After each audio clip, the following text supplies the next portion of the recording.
第20届台湾国际蓝电今年首次甲23届世界蓝电合作，分别伫台南后壁以及桂林大台南会展中心登场。除了有精彩会议展览，有以纳米技术所呈现62个国界乌台南国旗以外，主办单位到时伫贩卖部也有现行旁公共的机能歌，而且特别的是用万代蓝、文心蓝等5种品种以及灯花吉祥物的造型来开模，一气味就吸引众人眼光。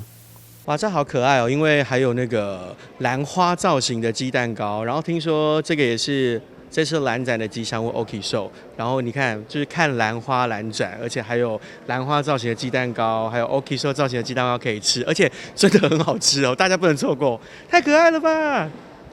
台湾灯花高铁灯区除了要互民众好看，也佮有好食的鸡卵糕以外，为了呈现科学城的特色，嘛透过无方向盘、无司机的人工智慧驾驶，规划自动驾驶车的试坐。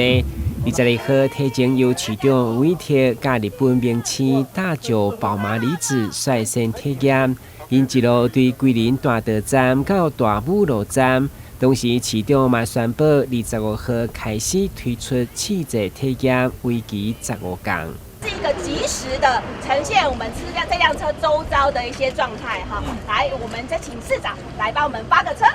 启动自驾车。为了欢迎民众来体验，只要民众试坐，也佮有机会抽到自动驾驶车造型的 USB。欢迎民众2月25到3月10号，每一天上午11点到下晡4点的营运时间，来到桂林18路到大武路口。台南新闻阮吉采访报道。